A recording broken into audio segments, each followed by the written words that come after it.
Assalamualaikum warahmatullahi wabarakatuh. Halo anak-anak Ibu kelas 8, bagaimana kabar kalian di rumah?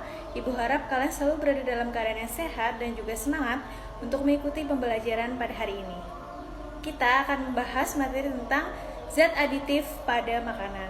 Jadi simak terus pembelajaran hari ini dengan sebaik-baiknya ya. Nah, anak-anak, materi yang akan kita bahas di sini adalah tentang zat aditif, ya.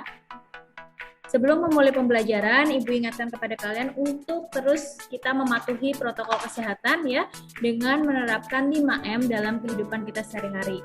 M yang pertama yaitu memakai masker dengan baik dan benar. M yang kedua, menjaga jarak dengan orang lain. M yang ketiga, mencuci tangan menggunakan sabun dan juga air yang mengalir.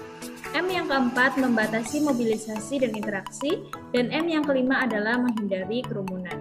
Ya, kita harus selalu ingat bahwa COVID-19 ini belum hilang. Dia masih ada ya, meskipun grafiknya melandai, tapi dia masih tetap ada. Jadi kita harus menjaga protokol kesehatan dengan baik, dengan ketat, supaya kita selalu terhindar dari virus COVID-19 ini. Ya.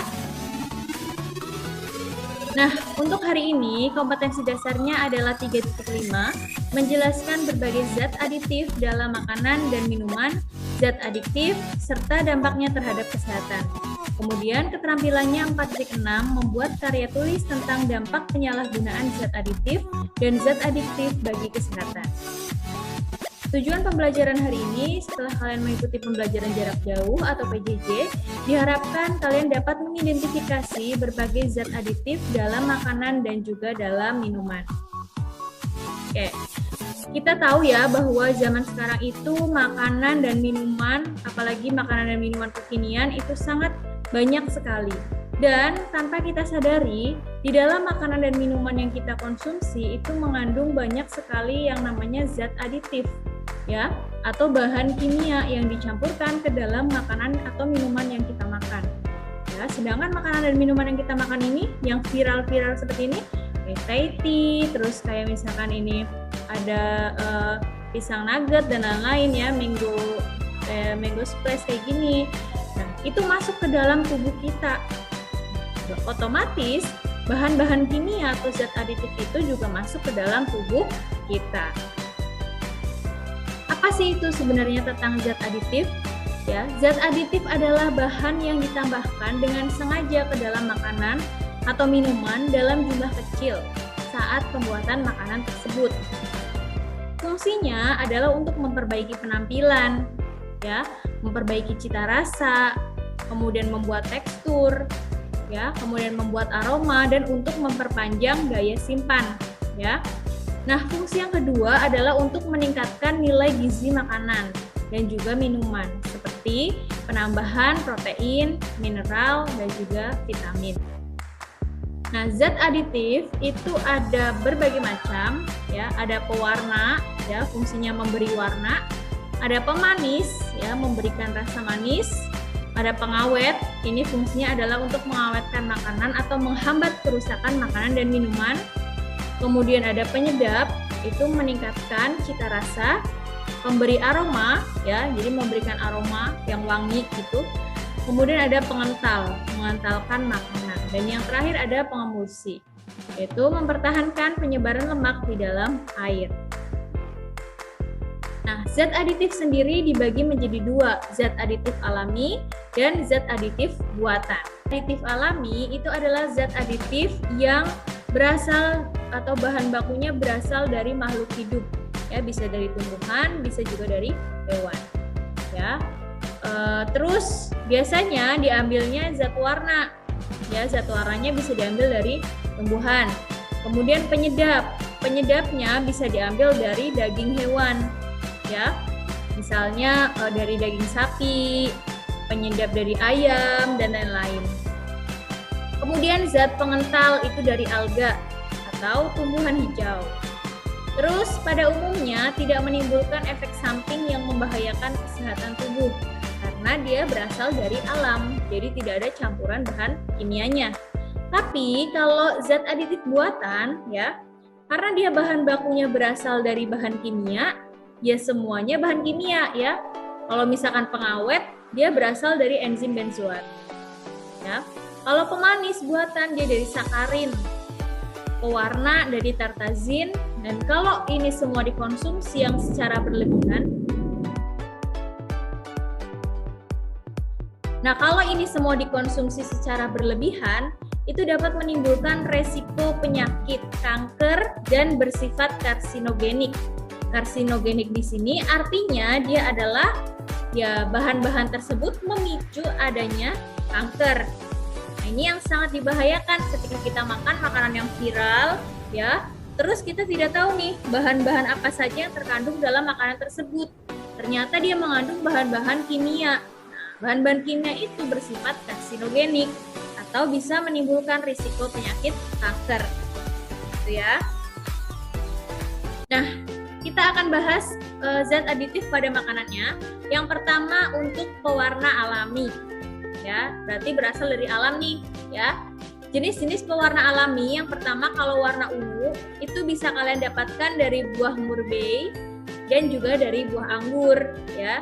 Ketika buahnya dihaluskan, kemudian sarinya kalian ambil, ya. Nah, nanti bisa diambil untuk mewarnai makanan. Kemudian warna kuning bisa kalian dapatkan dari kunyit, ya. Warna orange bisa kalian dapatkan dari wortel.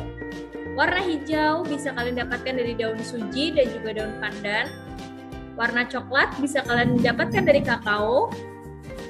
Warna merah bisa kalian dapatkan dari buah naga dan juga buah stroberi. Dan warna hitam itu bisa kalian dapatkan dari arang. Nah, arang ini sangat tidak dianjurkan karena arang itu kan hasil sisa ya dari kayu yang dibakar ya. Kita tidak tahu bakteri apa saja yang ada di arang ini. Jadi sangat tidak dianjurkan. Ya. Oke, terus kalau pewarna buatannya, ya jenis pewarna buatan berarti dia yang berasal dari bahan-bahan kimia nih. Kalau warna biru, ya nama bahan kimianya itu ada Brilliant Blue FCV. Kemudian kalau kuning ada tartazin, orange ada Sunset Yellow FCV, kalau hijau ada Fast Green FCV, merah ada Alura Red AC. Ya. Nih, pewarna makanan buatan yang telah diizinkan pemakaiannya.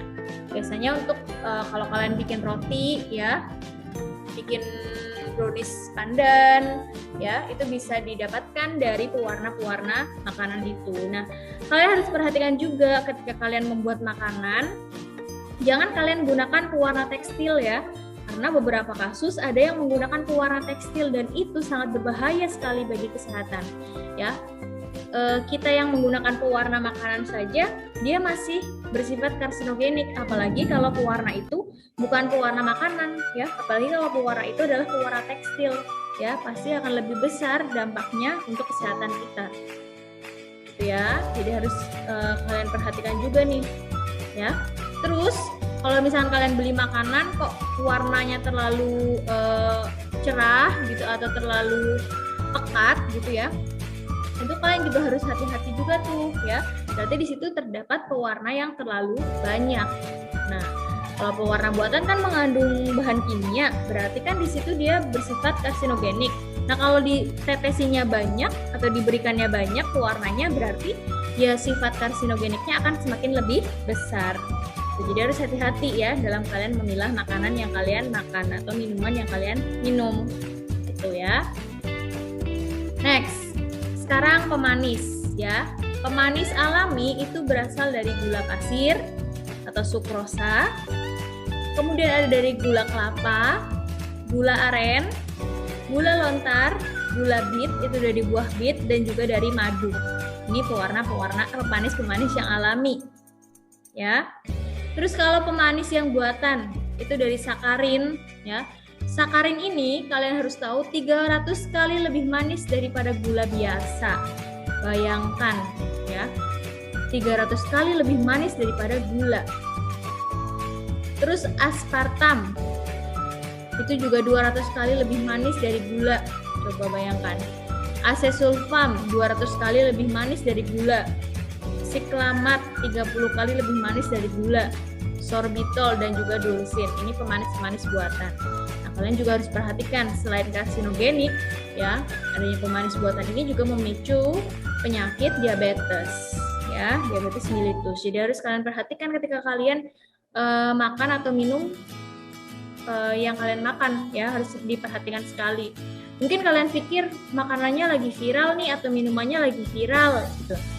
Cuman kan kita tidak tahu, ya, berapa banyak gula yang ada di sana atau gulanya asli atau enggak, buatan atau alami, kita kan nggak tahu, ya.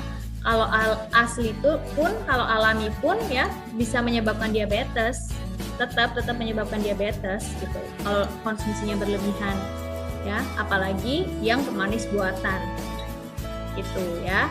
Jadi kalau misalkan ada minuman yang viral atau makanan yang viral, jangan terlalu jangan terlalu hype gitu. Jadi ya sebisa mungkin kalian bijak dalam jajan, ya, dalam mengkonsumsi makanan yang kalian makan, gitu ya. Terus yang selanjutnya ada penyedap alami, ya, ada garam dapur, bawang putih, dan asam cuka. Ini yang alami, ya, yang biasa kalian lihat di dapur. Penyedap buatan, ya, yang pertama ada MSG atau monosodium glutamat, ya. Contoh merek dagangnya banyak, ada Sasa, ya, ada Masako, Ajinomoto, Royco, dan lain-lain, ya. Ini bahan-bahan ini atau merek dagang ini dia mengandung penyedap buatan, ya. Terus ada saori, ada Indomie goreng, dia juga ada penyedapnya, ya, yang buatan dia mengandung MSG atau monosodium glutamat. Nah, mengkonsumsi MSG secara berlebihan itu bisa menyebabkan sindrom restoran Cina dengan gejala mulut terasa kering, lelah, mual, dan sesak nafas. Dosis maksimal dari penggunaan MSG ini adalah 120 mg per kilogram berat badan kalian. Ya, jadi kalau misalkan berat badannya 50, ya, ini 120 mg per 50 kg. Gitu ya. Terus sekarang ke pengawet. Pengawet yang alami ada garam, bawang putih, bawang merah, cengkeh, pala, merica, cabai, laos, kunyit, kaldu dari daging, dan juga tulang. Kalau pengawet yang buatan, ya, nama bahan pengawetnya ada asam benzoat, natrium benzoat, dan kalium benzoat. Gunanya adalah untuk mengawetkan makanan dan minuman ringan, kecap, dan juga saus. Kemudian ada bahan asam ascorbat. Dia fungsinya mengawetkan daging olahan, kaldu, dan buah dalam kaleng. Kemudian ada natrium nitrat atau NaNO3, fungsinya mengawetkan daging olahan dan juga keju. Kemudian ada asam propionat, fungsinya mengawetkan roti dan keju olahan. Ada butil hidroksianol atau BHA, fungsinya menghambat oksidasi pada lemak dan juga minyak, ya. Kemudian ada butil hidrooksitulen atau BHT, fungsinya menghambat oksidasi pada lemak, minyak, margarin, dan juga mentega. Nah, bahan-bahan pengawet ini biasanya ditemukan dari makanan-makanan yang kemasan gitu ya, seperti mie instan, kemudian ada sarden gitu-gitu ya. Biasanya itu ditemukan untuk mengawetkan makanan dalam kaleng atau makanan yang digunakan dalam jangka waktu yang lama atau expirednya yang lama gitu. Dia menggunakan bahan pengawet seperti ini. Nah, selanjutnya ada pemberi aroma, ya, berarti memberikan aroma yang wangi gitu ya. Kalau yang alami itu ada pada daun jeruk, vanili, serai, dan juga daun pandan. Nah, kalau yang buatan, pemberi aroma buatan itu ada amin kaproat atau aroma apel, amil asetat atau aroma pisang Ambon, kemudian ada etil butirat atau aroma nanas, ada vanilin, aroma vanili, metil, aroma buah anggur. Jadi ini memang baunya seperti bau-bau apel, pisang, nanas, vanili, dan lain ya. Cuman dia bahannya berasal dari bahan kimia, tetap berasal dari bahan kimia gitu. Nah, yang selanjutnya ada pengental. Pengental di sini ya ada pati, itu berasal dari alami, ada gelatin ya, biasanya untuk membuat es krim, ada gum, agar-agar, dan juga alginat.